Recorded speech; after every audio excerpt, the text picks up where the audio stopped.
Yang pertama adalah bagaimana cara mengusulkan diri jika belum masuk DTKS. Nah, ini mana ya? Jawabnya mana ya? Berdasarkan Permensos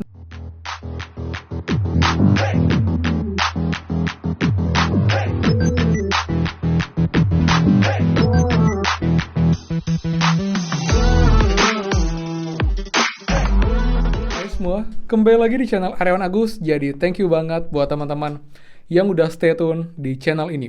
Dan teman-teman, sekarang kita bahas lagi mengenai bantuan PKH juga teman-teman, dan juga menjawab pertanyaan yang paling banyak ditanyakan oleh teman-teman baik KPM, PKH, PNT untuk bantuannya agar bisa cair.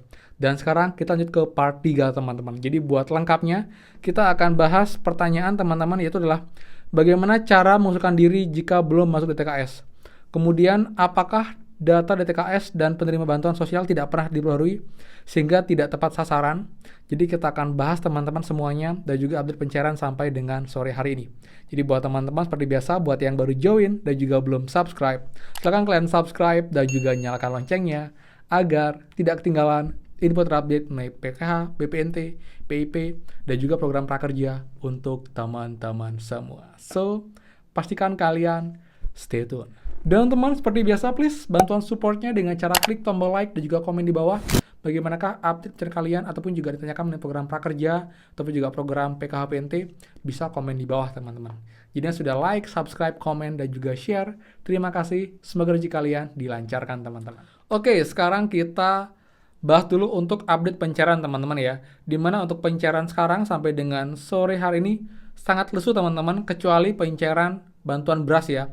Ini juga banyak teman-teman yang akhirnya bilang hari ini baru sampai berasnya di desa, jadi kemungkinan baru disalurkan itu mungkin lagi 2 hari, karena besok mungkin baru akan diberikan informasi dan undangan untuk pengambilan berasnya.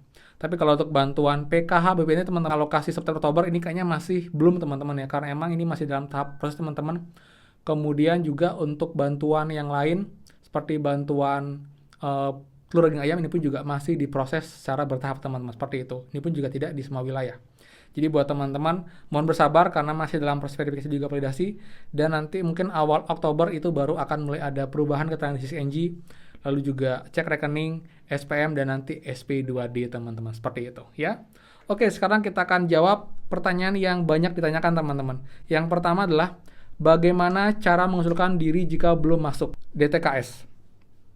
Nah, ini mana ya? Jawabnya mana ya? Berdasarkan Permensos nomor 3 tahun 2021 tentang pengelolaan DTKS, pengusulan DTKS dapat dilakukan melalui RT RW, kepala dusun, lurah, dan atau potensi sumber kesejahteraan sosial PSKS di wilayah setempat sesuai alamat KTP. Perlu diketahui bahwa DTKS berbasis data kependudukan, sehingga validitas data kependudukan akan mempengaruhi proses usulan data. Usulan yang telah masuk dapat ditindaklanjuti melalui muskal atau muskel, serta verifikasi dan validasi sebelum disahkan oleh kepala daerah dan dikirim ke Pusdatin Kemensos melalui aplikasi 6NG. Nah, jadi buat teman-teman yang ingin mengusulkan diri dan agar nanti terdata di DKS, ini adalah cara yang paling konkret teman-teman, yaitu dengan cara melakukan pengusulan melalui RT RW, kepala dusun, lurah, ataupun juga potensi sumber kesejahteraan sosial di wilayah sesuai dengan alamat KTP teman-teman semua. Karena dengan mereka mengusulkan, itu akan lebih cepat bisa diproses, bisa diajukan, dan nanti pun biasanya nanti sebelum diusulkan ke kepala daerah, itu akan dilakukan musyawarah kelompok atau musyawarah desa teman-teman. Jadi buat teman nanti jika memang dirasa layak dan memang perlu bantuan, nanti akan diajukan ke pusat, ke Pusdatin Kemensos melalui aplikasi CKNG, dan nanti akan disahkan oleh Kemensos jika memang dirasa layak dan memang sesuai dan memenuhi syarat teman-teman, seperti itu. Dan teman, untuk pertanyaan selanjutnya itu adalah apakah data DTKS dan penerima bantuan sosial tidak pernah diperbarui sehingga tidak tepat sasaran. Nah, ini juga banyak ditanyakan semua, karena banyak yang bilang, Kak, tetangga saya punya sawah banyak, kenapa bantuan sampai sekarang? Sudah punya rumah bagus, sudah punya mobil, kenapa itu masih bisa dapat bantuan? Oke teman, untuk jawabannya dari Dinsos ini dia teman, jawabannya adalah DTKS diupdate secara rutin oleh Dinas Sosial Kabupaten Kota dengan melibatkan pemerintah desa, kelurahan melalui musyawarah desa, musyawarah kelurahan, serta dilakukan pengecekan rumah tangga di lapangan sesuai aturan. Hasil update data dikirim ke Kemensos atau Kemensos Sosial untuk ditetapkan. Sesuai Peraturan Menteri Sosial Nomor 3 Tahun 2001, DTKS diupdate secara berkala dengan penetapan setiap bulan oleh Menteri Sosial RI. Sedangkan, data penerima bantuan sosial merupakan data yang telah disahkan oleh Kementerian Sosial sebagai penerima bantuan sosial tertentu periode tertentu. Usulan terima bantuan sosial bersumber dari DTKS yang seharusnya setelah melalui proses verifikasi kelayakan oleh Dinas Sosial Kabupaten Kota. Apabila kemudian diperoleh temuan ataupun laporan bahwa ada KPM penerima bantuan sosial terbukti tidak layak mendapatkan bantuan sosial, maka Dinas Sosial Kabupaten Kota dapat menindaklanjuti dengan menindaklayakkan KPM tersebut, sehingga tidak kembali masuk dalam usulan bantuan sosial di periode selanjutnya atau berikutnya, teman-teman, seperti itu. Jadi kalau dibilang tidak dicek atau nggak diupdate, tidak benar, teman-teman, ya. Ini diupdate dan diupayakan itu setiap bulan, teman-teman. Tapi memang ini pun juga sumbernya dari bawah, teman-teman. Jadi dari pemerintah desa, kelurahan.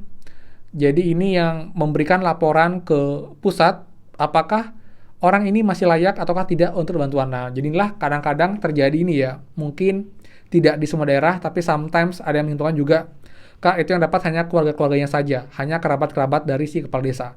Tapi saya kira tidak semua, teman-teman. Dan juga pun dengan aturan diperketat sekarang, ini akan lebih sulit. Dan juga pun pengawasan dari pendamping, dan juga kita sebagai masyarakat pun kita bisa melaporkan jika memang ada yang tidak adil atau tidak fair di desa kalian, teman-teman.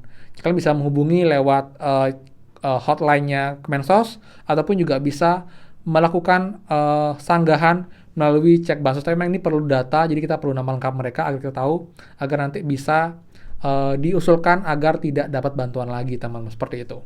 Jadi kalau ditanya apakah diupdate, jawabnya diupdate, apalagi sekarang emang setiap bulan sekali diupdate. Jadi katakanlah, saya bilang, yang kemarin dapat bantuan periode sebelumnya kayak periode Juli Agustus, bulan berikutnya belum pasti dapat 100%, teman-teman. Karena mungkin jika nanti ditemukan adanya hal-hal yang membuat tidak layak, itu pun nanti bisa dicabut untuk bantuannya. Itu juga sebaliknya. Yang sebelumnya tidak cair bantuannya, nanti setelah dicek, diverifikasi lagi ternyata layak, itu pun juga bisa dapat bantuan walaupun memang lebih kecil peluangnya, teman-teman. Seperti itu. Jadi buat teman-teman semua, itu untuk pertanyaan yang saya jawab di video kali ini. Jadi sebelumnya kita pun juga sudah menjawab 4 pertanyaan, teman-teman, ya. Jadi yang pertama kali di part 1 kita menjawab mengenai saya dari keluarga tidak mampu yang sulit memenuhi kebutuhan pokok sehari-hari, tapi belum pernah mendapatkan bantuan dari pemerintah atau bansos. Bagaimana caranya agar bisa memperoleh bansos? Ini sudah saya jawab di part 1, teman. Itu juga dengan yang ini. Apakah yang dapat diketahui? Lalu yang kedua, apa yang dapat diketahui dari laman cek bansos Kementerian Sosial RI? Ini pertanyaan masuk ke part 1. Kalian bisa cek nanti, teman, linknya di bawah untuk video yang pertama. Kemudian part 2 kemarin, teman, saya bahas adalah bagaimana setelah dipastikan nama dan usia sesuai, tetapi tidak atau belum menerima bansos sama sekali.